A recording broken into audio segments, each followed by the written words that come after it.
Hey guys, it's Mulligan, and welcome to episode 11 of Eternal Errors. For those new, this is a series where we analyze my misplays and I attempt to open up to discussion on what the correct play is in a given situation. The goal is that, hopefully, players learn from my mistakes and make the correct plays instead. With the new patch that recently dropped earlier this week, Banish got its cost reduced and everyone has jumped on the Xenan Control hype train. So we are tackling it this week. Granted, I would have tackled the deck this week anyway, since I started playing it before the patch changes.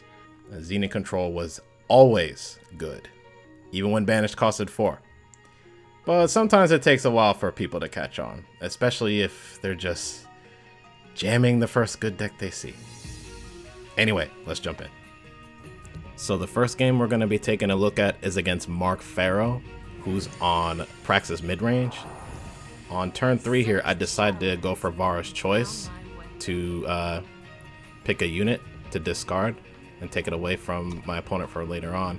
I end up choosing the Sandstorm Titan over the Heart of the Vault, which was definitely a misplay because I had double Annihilate in my hand, and I end up paying for it later in the game because the Heart of the Vault that comes down, my opponent manages to get additional value off of it by getting damage to face.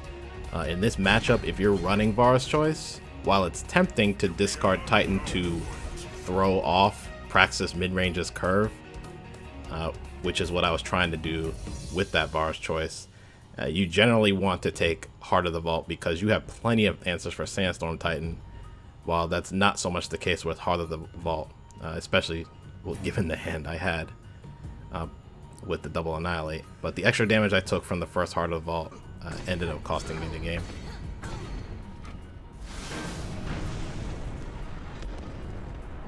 So this next game is against Annex, and we've got a mirror match of sorts. My opponent's also on Xenan Control, although we're not playing the same list. My opponent is on the Lights Out Ace variant, and Xanax managed to draw into and play the one copy of Azendel's Gift in the whole deck within the first 15 cards with little help from extra card draw, which was pretty lucky.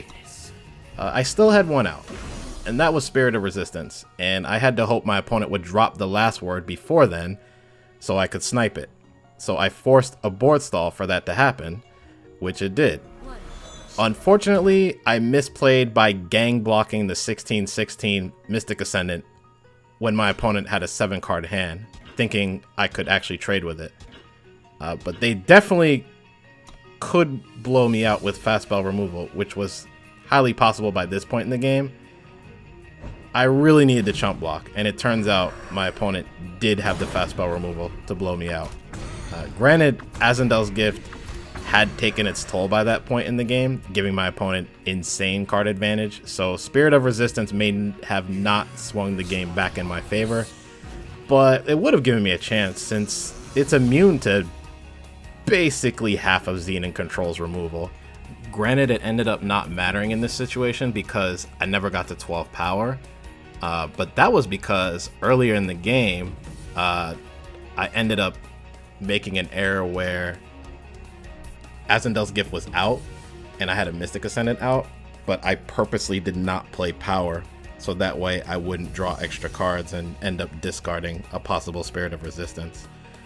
But because of that, I never made it to 12 power, and this is why I ended up in the situation I was in. So had I actually played the extra power, I could have given myself an extra draw to 2 extra draws actually to try for a Spirit of Resistance, since I never saw it in the game. But regardless, I shortened my opponent's clock. The gang block was definitely a misplay, and I denied myself a chance at those draws, so I had to scoop. Finally, we have a game against Red World, who is also on Praxis midrange, but this is more of the big Praxis variant that some of you might see running around on ladder. This had Mystic Ascendants, and Red World was also running Xenan Obelisk. But here I tried to get fancy and ambush in Ion to double block the Reinarch when the safe play was just to Death Strike it, and I get blown out by Torch, which I wasn't even thinking was possible at the time. The reasoning was because I didn't want to waste an actual removal card on what was basically a token, but I did have 2, so I would still have 1 for the Ascendant that I knew was in hand from an earlier Vara's Choice I used to discard, once again, his Sandstorm Titan, although it's a bit more justified in this game. I'm not sure if the double block was a misplay necessarily, so let me know in the comments what you guys would have done. That's it for this episode of Eternal Errors. Thank you so much for watching. Feel free to leave a like if you liked the video. And as always, if you guys would have handled any situation shown today differently, or if you have any ideas for this series, let me know in the comment section below. Feedback is appreciated. For those new, if you like what you saw, feel free to check out my previous episodes in this series by clicking the link on your screen. And also consider subscribing if you don't want to miss future episodes or just future Eternal content in general. But thanks again for taking time out of your day to watch this, and I will see you all soon. Take care.